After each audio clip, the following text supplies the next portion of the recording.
Before we get into the meeting, we wanted to provide y'all with the context as to how my first comment on Menlo's Instagram post came about. Two of my close friends I grew up with in Oakland decided to organize a protest against police brutality. I went along with some of my brothers from Menlo, and the whole experience was beyond powerful. Screaming as loud as possible just to live, and saying the names of so many unarmed Black men and women that have been murdered by police. It got really emotional, and I felt hurt, just as my brothers and sisters felt. So when I got home and was scrolling on Instagram, and I saw Menlo's post about standing against institutionalized racism with no comments in sight, I thought to myself, how much more empty could that statement be? I was beyond frustrated. So I spoke my piece and I posted the comment, nothing articulate, just truth to power. And I was so sure it was only a matter of time that whoever ran Menlo's account would delete the comment.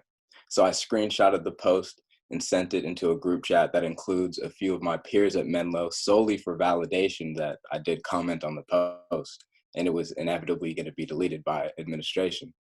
But instead, I was met with unwavering support from past and current students of the college. And when seeing in the chat George express his frustration led me to expressing my own distaste amongst the Menlo Instagram community, and which later led to an onslaught of current students and alumni sharing their experiences as well. To George's point, after having gone to the protest screaming for more life with others who understand the hurt that my loved ones, myself, and the Black community are going through, my tolerance for inauthentic statements was at an all-time low. To help you understand my reaction, the statement was a reminder of how exhausting it is being a Black student at Menlo. Having to silence my frustration to guarantee there isn't going to be a target on my back. And to play this character of the happy-go-lucky Dez, when in reality, that smile is just a smile to hide my exhaustion. And that does it for the backstory. And now I'm going to give a recap of our grievances. And I'll begin by saying my piece to the exploitation of students, tokenism, and the marketing and PR practices of Menlo College. So to set the background, when I first came to college my freshman year, through the Kevin Durant Scholarship, I experienced firsthand the tokenism at Menlo College.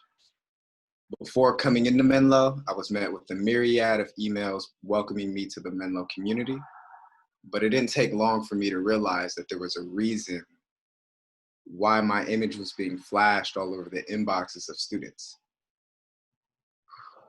And it was because my platform was a tool used to endorse the Menlo College brand, and to project its appeal to diversity.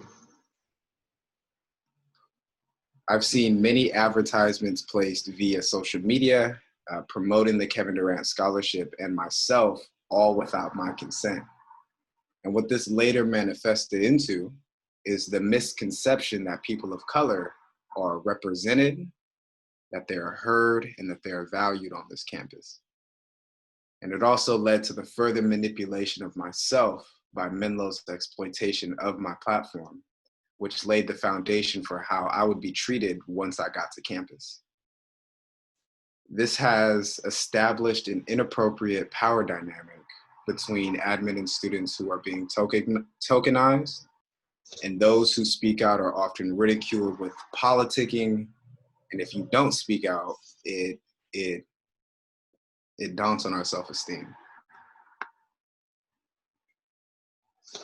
Needless to say, promoting the small number of Black and brown students on campus does not equal diversity, especially when it is those same students who are choosing to leave Menlo for reasons that you may know. And with all that said, I will pass this on to my brother, to my brother George to speak on UIF and TEDx Menlo College. At Menlo, being a student of color means you have to be outspoken to be heard or even taken care of. I knew that coming into Menlo as a Black student, I had to work extra hard in class for the grades and outside in programs like the University Innovation Fellows, not only to be heard, but for my opinion to just be valued. I really think that if I was as quiet as some of my peers, a lot of my negative experiences wouldn't have been taken care of. And yet there's still times where I'm not heard nor valued. Students of color should never have to be outspoken to get basic help or their needs met. More than often, I was met with open ears when I had an issue with a class or professor, but I cannot say that for my quieter peers of color. A lot of times, Black students have come to me in support of whatever issues they have because they feel I'm more approachable than the staff. A lot of times they feel they'll be targeted for being more vocal than their counterparts. I've personally seen the contrast of how I'm treated by Menlo in comparison to my fellow peers of color who are afraid to ask for help, afraid to say they feel like a number. It makes my stomach turn over on itself to think that this is the normal we're all used to, some much more comfortable than others. We as students of color have been minorities our whole life. This treatment we've been given from your institution is nothing we haven't seen, heard, felt, or for the select some of us taught to navigate and disrupt before. We even organized as students to create a whole TEDx event titled "This is America" to spark the change we need.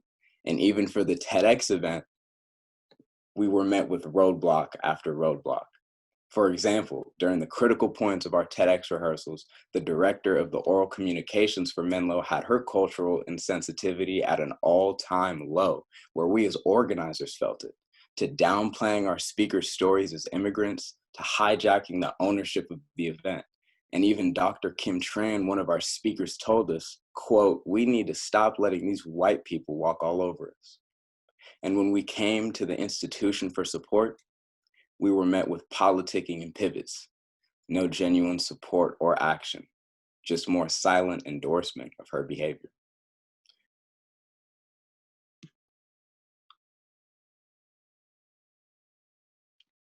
So now when you ask what it is that you can do to help, the answer isn't just for you to say that you're against racism and testify that the Black body is targeted on an everyday basis. Because we know that, we see that, we hear that. What you can or what you should do is speak on the whiteness in America, speak on the privileges that you guys possess, and speak on how the system is not designed for Black people to excel in this world or to even survive. You must be comfortable having these conversations with your students because as Black students, we constantly have to argue with people and tell them how we deserve to live or how to be treated as humans. It becomes very exhausting.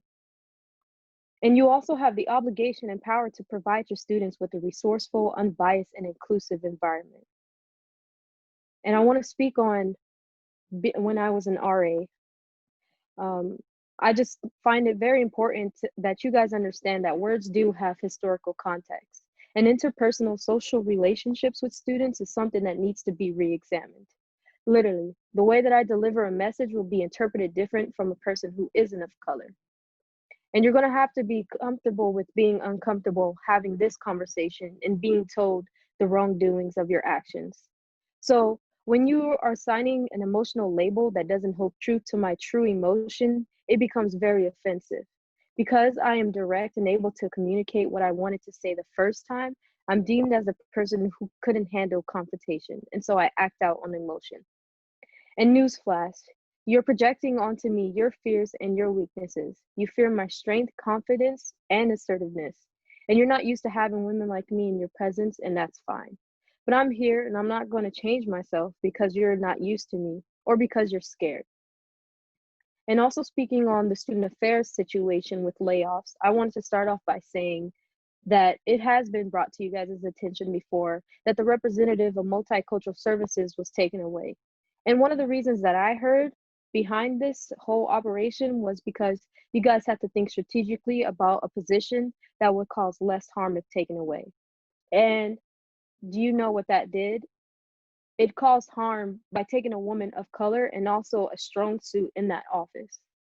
And according to your website and the facts and stats, it stated that more than half of our students identify as non-white. Now, when you tell me that we have more than half of our student body identifying as non-white, you take away the multicultural services representative, and that will cause least amount of harm if taken away.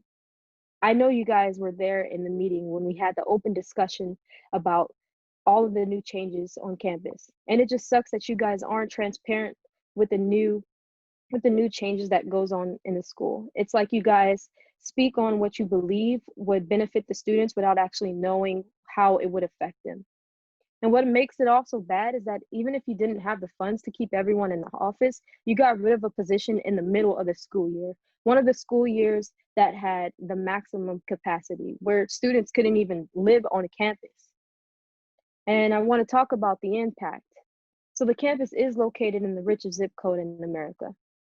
When more Black faces appear in white spaces, the more powerful white people become in all situations. Because you know, once the police show up, they don't even have to question the Black person. They're already assumed to be guilty. If you think back on all the videos where the police were called on Black people for just being existent in their presence, you can tell that they were in different types of locations, where they live, where they run, in poor neighborhoods and rich neighborhoods. There hasn't been a sense of urgency to speak to the Black students about how they may be targeted in an environment that occupies some of the richest and powerful people. There were no resources or messages given to the students of color on what to do when it happens or how you'll be there to support them if it does happen. And I can guess that this is probably because you don't know what it's like to be a person of color, and you don't know what it's like to raise a kid and leave them and have them grow up on their own in such a powerful neighborhood. And I say this because it seems as if it's easier to blend in with the crowd instead of taking the lead and having plans to protect and serve for your students before the action even happened. And it shouldn't take a social revolution for you to take action. And the year is 2020, 52 years after the civil rights movement has ended, and 8 years after Trayvon Martin was murdered in the middle of the street, a death that prompted Americans to speak out louder about police brutality. Without including those 52 years or over 500 years of brutality, enslavement of our people, Jim Crow laws, and more, this school had 8 years to restructure their school system with administration, staff, faculty, policies, student affairs, and resources. And you said that you guys are standing in solidarity, but that's not enough because there were still racist acts occurring onto the campus, whether it was overt or covert. And those were only words. The words felt empty because there wasn't any action behind how you weren't for racism. And it just wasn't enough for us. And as an institution, these resources that we extend to you should have already been researched. And these changes that we bring to you should have already been shared and answered and implemented. And these outcries that we share with you should have already been answered. And you're probably thinking, where do we start for this change? Well, one would automatically assume that it begins with admissions. And yes, that's true. But it truly begins with starting with you, the spokesperson of the schools, your policies, celebrations, acknowledgements, hearts, and hiring processes. And I digress. I pass this on to Courtney. Yes. Okay. The majority of students with disabilities, whether physical or invisible, don't complete their higher education degrees. When they do, it usually takes them at least 5 years. The school isn't physically accessible for the disabled, and this results in a sense of isolation and actual isolation. It inhibits the ability It inhibits the ability to access the same space, form community, and network. The way learning accommodations are currently structured, they require students to single themselves out for the use of things such as electronic devices. There have been microaggressions with comments by some professors when you do need to request the use of accommodations or require help during office hours. I've had to comfort a crying classmate after she came from a professor's office hours, and it was insinuated that she must be stupid if she didn't understand the concept. Historically, Black students are less likely to get the resources needed for disability services or to even seek them out due to biases and the treatment that they receive. And this environment reinforces that. I'm a former foster youth, and former foster youths complete their higher education at a rate of less than 4% compared to about 36% of the general population. Black and Indigenous communities are disproportionately impacted by the foster care system, and 25% of foster youths have at least one disability. Even though we are a small group of students that self-identify as foster youth, if we're just going off of financial aid records, doesn't mean there aren't more system-impacted students, since many of us tend to decline self-identification due to the stereotyping and criminalization of foster youth. There needs to be resources beyond the efforts of a single counselor to help students matriculate. There are many resources, including financial support that may be available to former foster youth that they would not know unless they are able to effectively self-advocate and navigate the higher education system, which is unlikely since most of us are first-generation students as well. Of the small cohort of foster youth in the fall, one of them has already transferred out, due in large part to the lack of consistency and resources and support services on campuses. These issues need to be addressed because they're prohibitive both of disabled students, but also potential staff and faculty. If you want to have and serve a diverse population, and you also need to have diverse faces who are serving us, and the campus implicitly and explicitly excludes us. Also, it's a time bomb of litigation waiting to go off, especially considering that we rent out these spaces to outside groups. It's something that has gone unaddressed for almost 100 years of the campus, like being in business. Disabled people were not iPhones. We've been around for the entirety of time. There's no reason that our existence and our place in higher education is not seen there. Oftentimes, I think there's this lens where people think, oh, people aren't around because they don't want to be in these spaces. But these spaces are inherently prohibitive of us and from being part of the community. And oftentimes, you have to sacrifice your dignity, your humanity, and your autonomy just to show up in these spaces. And I don't think that that's appropriate for anybody, just to be able to try to get an education and try to be more successful in life. And with that, I'm going to pass it off to Aziza. Thank you, Courtney. So I'm going to speak briefly about just my experience while I was a student and my experience in terms of the tutoring and academic support resources at Menlo College. So while I was a student at Menlo College, I obtained a job in the Writing and Oral Communication Center as a peer writing tutor. As a writing tutor, I was privy to many of Menlo College's academic support resources and services. In addition, I worked directly with many of the Black and Brown Menlo College student population. I observed and witnessed the lack of care and understanding regarding students of color, particularly those who are Black. The lack of sincere care is constantly revealed on the part of staff through the use of microaggressions, speaking down to many students, treating Black and Brown students who were in remedial classes as if they did not have the capacity to matriculate or aim towards a non-remedial class, and the overall lack of diversity among the academic support and resource staff. In relation to the staff at Menlo College, there is currently an all-white academic advisor team, all-white staff over the Writing and Oral Communication Center, and very little diversity present regarding the staff over the Math Center. Menlo College has increased numbers of Black and Brown students on campus, but has yet to reflect the same diversity in their academic support staff. More specifically, there is no Black staff situated in the academic support and resources departments at all. Since I was one out of the only 2 Black faces in those departments, mind you, the other face was a student worker, I made it my mission to be of an extra support to the Black and Brown students I worked with, whether that was just to lend an ear to the issues they were encountering or to simply encourage them to reach for the stars in terms of their academic hopes and dreams. But again, I should not have to do those jobs of those who were hired to do them. That is simply showing that those who were hired to do those jobs are not doing their jobs. And honestly, at the core, the issue is that they are not equipped to do their jobs. The lack of diversity among staff essentially has led to their incapacity to serve a student population. The number of Black and Brown students are up, but Menlo College has not made the same attempt on the side of staff and administration, which essentially makes the increase of Black and Brown students null and void, and quite frankly, it's irrelevant. If the staff does not have an understanding of cultural diversity and active understanding of anti-racism and direct connections with the students culturally and socioeconomically, then that particular environment will have negative spillover effects on the students. The lack of diversity, encompassed with the problematic environment fostered by current staff, is directly indicative of structural racism at play. And now I'll pass it over to my brother, Denzel. This is a conversation that's long overdue. Not just in our country, but countries all over the world have broken into protests. Throughout our nation, Black and Brown people are treated as less than, and even today, 57 years after Reverend Dr. Martin Luther King Jr. shared his dream as he stood on a Lincoln Memorial and dreamed of today, In reality, throughout the country and even in the 1 mile radius of Menlo College, this dream has not become a reality. This year, similarly to many years that came before it, Black men, women, and even children have been killed at the hands of racism, such as Ahmaud Arbery, Breonna Taylor, and recently George Floyd. After many years of slavery and many more of segregation, racism, and oppression, at Menlo College, we continuously see the reopening of wounds caused by the systematic racism that fuels the mentality behind our experiences at the college. It is crazy that in 2020, I still feel like Ruby Bridges in 1960 as she became the first Black child to desegregate schools, and that's been our experience as we step foot on Menlo College campus.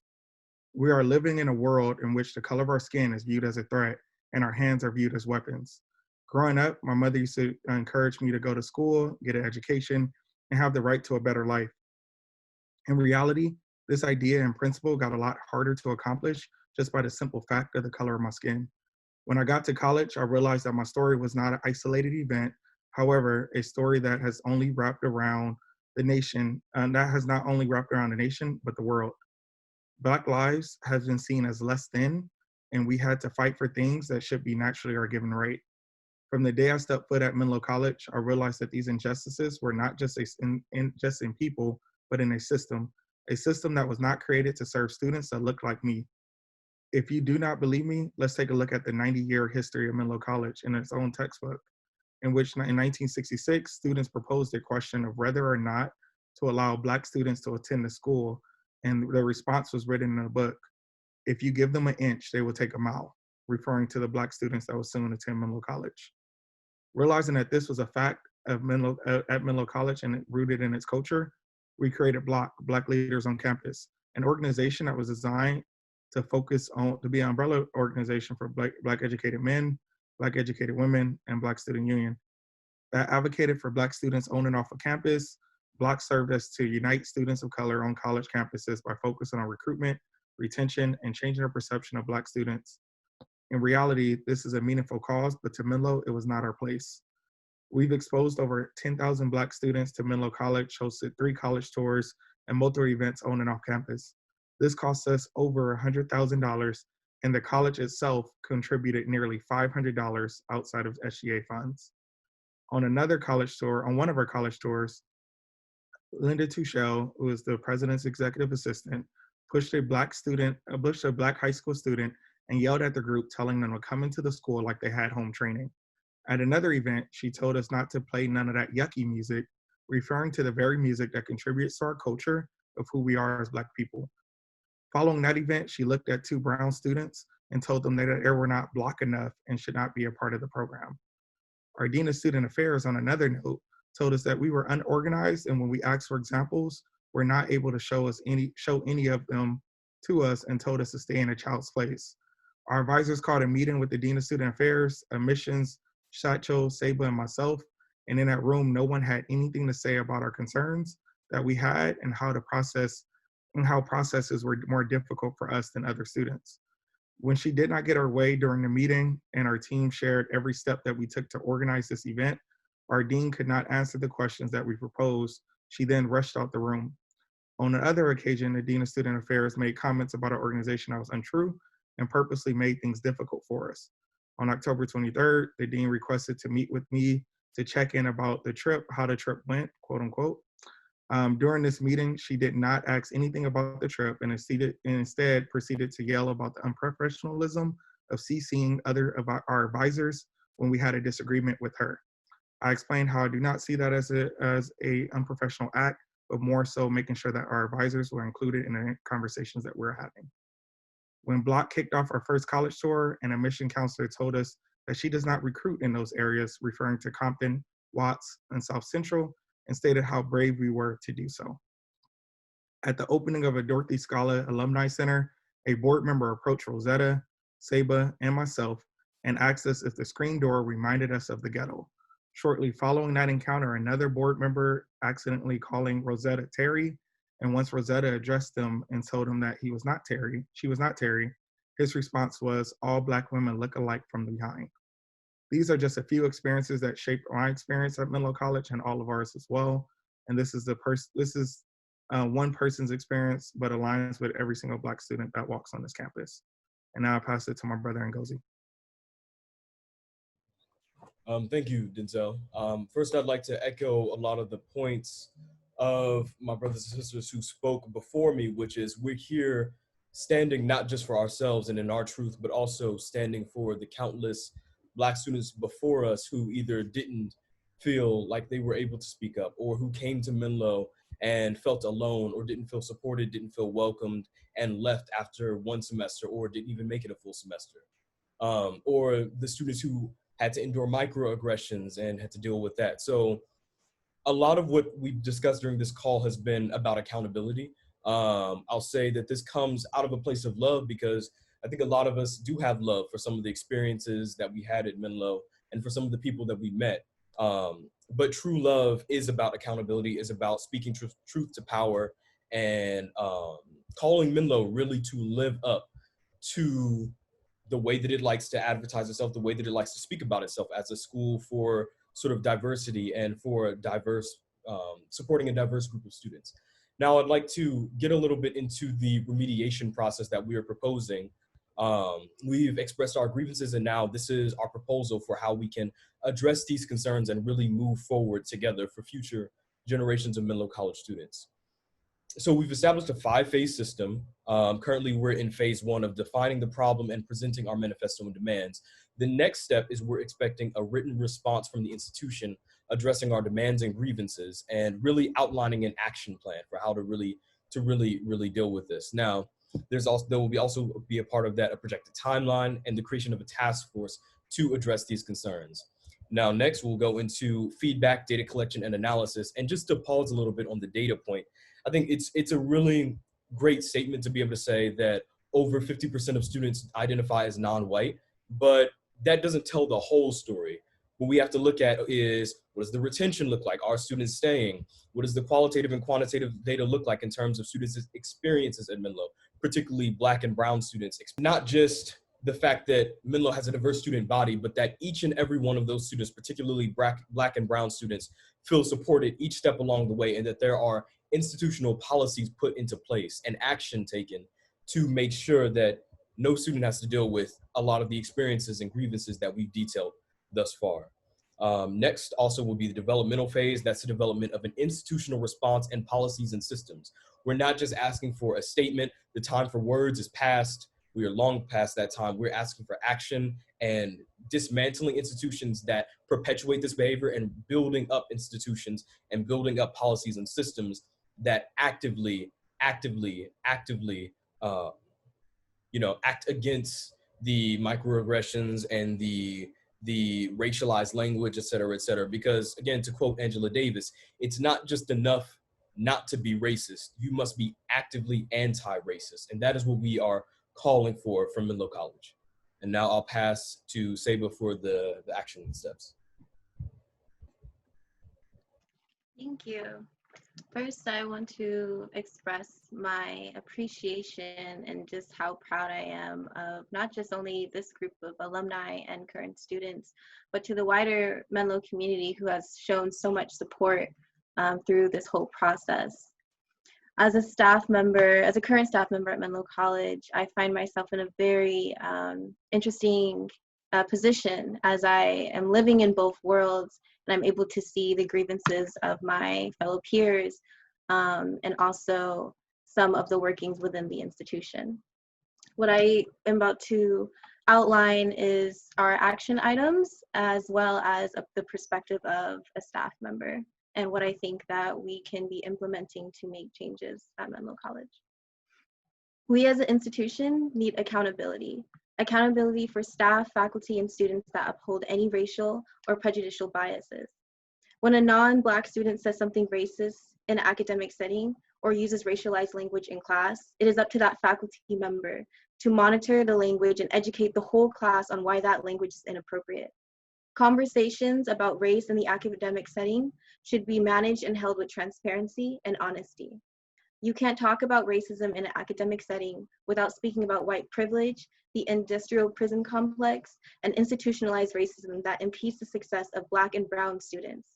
Faculty members that use racialized language and are reported should have repercussions. Current students that use racialized language and are reported should have repercussions. Staff members that use racialized language and are reported should have repercussions. Coaches that use racialized language and are reported should have repercussions. There needs to be a process and protocol and a place for Black students to report their grievances. Mental health services are a fantastic start, but mental health services with a lack of Black representation, making it harder for those students to open up about their racial experiences that they go through on a day-to-day, is not the way to efficiently support them. When a student reports racist acts carried out by the Menlo College community member to an executive staff member, they should not be turned away or victim shamed or fearful that they will receive separative treatment from their colleagues or peers for speaking up. It is disturbing for someone to invalidate someone else's experiences and then make decisions upon their behalf without knowing, understanding, or have any empathy to that student's reality. It is important that any member who commits racial or prejudicial acts should receive punishment so that it sets a precedent that there will be no tolerance for racial and prejudicial behaviors on this campus.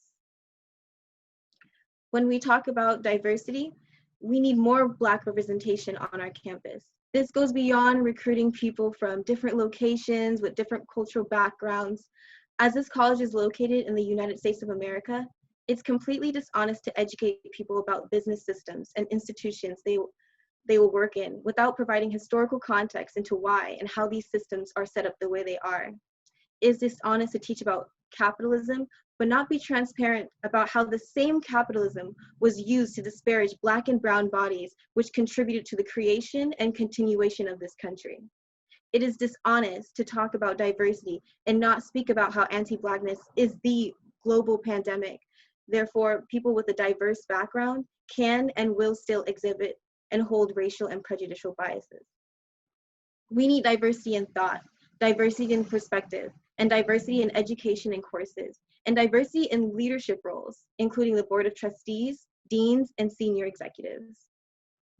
An important component in ensuring diversity and inclusion is prioritized at an institution-wide level is to have someone with a seat at the decision-making table to prioritize this at all times. The task force should always bring the conversation back to how they can make all systems on this campus and processes diverse, equal, and inclusive. The people who make up this task force should have some experience or some connection to the disadvantages of the Black and brown students they are committed to serving. This ensures that there are other perspectives and lives taken into account when these decisions are being made. As a marketing major, I have a full understanding that representation matters. Whether there are 10,000 Black students or 5, there should be representation of Blackness in the staff, events, student body, and academics. We need a permanent collection of representation of Black voices of the students and alums. There's a whole untapped network of Black business professionals who went to Menlo, and once they graduated, never looked back. There has been minor attempt to reach out to them or rebuild those relationships. This untapped network holds dollars, resources, and engagement that would benefit the college. Why has there been no attempt to bring back these alums? Many of these alums have similar stories to ours, but also had nobody to advocate for them. So they have left Menlo with no closure to the treatment they've endured during their time as a student. There needs to be a Black collective organization in or connected to Menlo. In times like these is when Black collective presence is needed on this campus. It shouldn't take a global or social conflict to have these open conversations about race. We as an institution need to be better. We as an institution need to be more proactive and less reactive.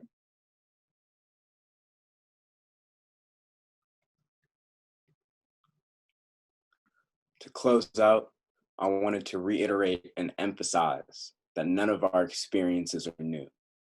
We've been treated this way our whole lives and have always spoken up against the naysayers that perpetuate systemic oppression in whatever form it may come. This is a time for you all as Menlo administration to genuinely get uncomfortable and finally listen to us. This movement is not a trend, nor does it have an ending. This is merely the beginning of the ongoing support and resources provided to students of color at Menlo College. Times have changed. The Menlo community is more inspired than ever. Harness this momentum for implementation. not another phony newsletter. Thank you all for listening. So we have requested from Menlo a written response. They have committed to one by June 30th as the deadline. And we do understand that, we're in the midst of a global pandemic. There are a lot of factors that go into play, a lot of planning that needs to happen. However, we are not pleased necessarily with the length of the timeline, but we will await for the written response from administration. And as Black people in America, for a few days turned into 400 years of oppression, injustice, and brutality. And so we're used to waiting, but we're not going to wait silently. We are going to take action. We're going to continue to garner support, and we will be ready for when you are ready to come to the decision-making table.